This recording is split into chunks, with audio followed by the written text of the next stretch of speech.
Hello everyone, my name is Judy Byrne and I'm an EFT master, and I want to talk to you a little bit about what EFT is. EFT is an energy therapy, but it's an energy therapy that is used both for physical and for emotional problems. The idea behind EFT is that stuff happens, it disrupts the body's energy system, the disruption causes. What it causes might be physical, it might be emotional, it might be a combination of the two. The point of intervention in EFT is on the energy system, on the body. The focus of your conscious and unconscious mind is on the effects that have been caused. So you'll be focusing on the pain, on the emotion. But EFT also has a way of addressing, or ways of addressing, the original stuff that happened. So sometimes just tapping on your body, focusing on the symptom is enough. Everything just somehow finds a way of clearing itself. But very often we do need to go back to the originating stuff that happened. And that can be things that are as big as post-traumatic stress disorder. EFT is a wonderful way of dealing with people who are really seriously traumatized. So now we're talking tsunamis, disasters, people who have been in a situation where they thought, I'm not going to survive this. That really big stuff that gives people flashbacks and gives them nightmares and gives them the hypervigilance that will make somebody lie on the ground the minute a car backfires. That sort of fight-flight response, still overreacting to everything. So that heavy end of trauma, but also, and this is one of the things that I think is really wonderful about EFT, it also works on the small t trauma. The little things that happen when you're young, as a child, as a teenager, at the time when you're forming your view of who you are, your identity, how you think about yourself. The little things like coming home from school saying, Mummy, I got 99 on my test. And Mummy says, what happened to the other mark? Or you come home and you say, I got 100. And she says, how many others got 100? So, okay, you can see how a drip of that kind of response is going to give you the opinion you'll never be good enough. Whatever you do, it won't be good enough. You are not enough. That goes from being small t trauma in a child to a serious identity issue in an adult. Or another scenario, somebody whose mother doesn't show them love. What 5-year-old thinks my mother's not good at doing this loving stuff? A 5-year-old thinks I am not lovable. So again, these small t traumas, these instances of where they didn't get the response, the love that they needed in a specific situation, spills over into somebody going into adult life, I am not lovable. So what sort of relationships do they have? Well, maybe they don't have any, or maybe they always have really bad ones, because however badly someone treats them, it's better than they were expecting.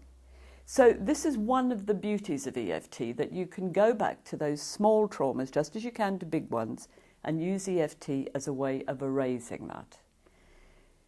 One of the other things that I want to tell you about EFT before I do a bit of it is that I see it as almost having two faces.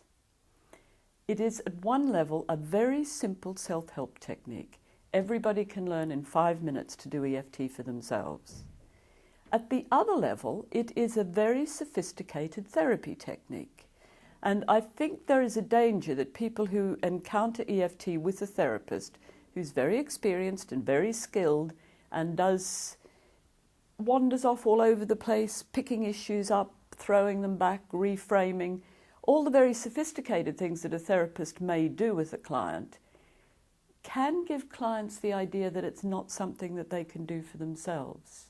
So I see it as almost two different EFTs. The very simple EFT that people can use for themselves, and they can use it whether they're seeing a therapist or not. They can use it if they're having therapy, but then they need first aid for themselves between sessions. Or people who've never been to therapy can learn to do it in a very simple way that I'm going to show you in a moment. And that, I think, is very different from the kind of therapy, the kind of EFT you might experience in a therapy session. And I think it's really important to be clear about that, because otherwise seeing how therapists use it can actually be disempowering, and that's not what EFT is about. So the basic way that you can use it for yourself is let's say you've had a row with your boss and you're really angry. So you might say, well, on a scale of 1 to 10, I'm about a 9. Okay, so that would be your starting number. The procedure is, the first point that you use is tapping on the karate chop point, and you use a sentence, even though I'm really, really angry with my boss, I deeply and completely accept myself. Okay, 3 times on the karate chop point. And then you take out of that the phrase, really, really angry with my boss, or whatever it is, whatever the phrase is. Pick that and use that as you're tapping around the other points that I'm going to show you. And the point of those words is the focus of your attention. One of the things that happens a lot with EFT, I find, is that people are very concerned about what the right words are, as if the words are a magic formula. They're not. The importance of the words is that they really reflect what you're feeling. They really reflect where you need to take your focus. So, for that reason, I don't particularly encourage people to tap on anxiety. Anxiety is a head word. It's a book word. It's almost a way of distancing yourself from the feeling. You don't feel anxiety. You feel something like a leaden lump in my stomach. If you tap on the leaden lump in your stomach, you're much more likely to get a result than if you tap on anxiety. Okay, so we've got as far as even though, 3 times, even though I'm really, really angry with my boss, I deeply and completely accept myself. Top of the next point is the crown of the head. If you go up with your fingers from the tops of your ears, the point where they meet is the crown of the head, and you tap a bunch of fingers around it. 6, 7, up to 10 times, even more if it feels right. Okay, repeating, really, really angry with my boss. The next point is the eyebrow point. Straight up from the tear duct, on the eyebrow, on the bone. Repeating again, really, really angry with my boss. Then you go to the side of the eye, still on the eye socket, not out on the temple, on the eye socket, really, really angry with my boss. Underneath, really, really angry with my boss. Top lip, really, really angry with my boss. Really, really angry with my boss. Top lip is about halfway, chin is again about halfway. The next point is the junction of the collarbone, the first rib and the breastbone. You can find it by going around under your collarbone until you feel it meeting up with other bones. A little bit of a dip there. Really, really angry with my boss. And the final point of this sequence is under the arm at nipple level or on the bra. And it's a point that feels more sensitive. Apparently, people who do martial arts tell me that it's a point you aim for in karate because it's a very vulnerable point. And you can feel that vulnerability with your fingers. Some people feel it really strongly. Some can only just feel it, but that's how you distinguish it. So you then repeat the sequence, still using the same reminder phrase.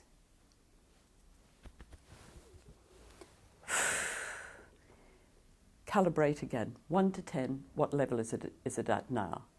And then if hasn't gone right down, reword it slightly, even though I still have some of this, even though I'm still a bit, and go around the sequence again. Okay? Now, whatever you see people doing with EFT, going back to that simple formula will always work for you. It might not be the quickest way, but it will always get there. You just have to be persistent. And one of the other little bits of that I would like to draw your attention to is it's a good way of letting go the tension, the energy of doing it, but also of noticing if anything else comes up for you. Because one of the joys of EFT is the way that it just kind of takes you where you need to go. You know, the times that I'm working with clients and somebody will say, I'm sorry, my mind's wandered. I don't know why, I've just found myself thinking about a time when my father said such and such. Their mind hasn't wandered. Their unconscious mind has said, this is connected to that. Go there and you'll find what you need to find. So even though I'm saying that you can, by persistence, by doing it very mechanically in that way, you will get results for yourselves. If you notice something else coming up, then follow it. Go to the thing that's come up. And then it's always a good idea to come back to where you started and just check out the original thing that you were working with.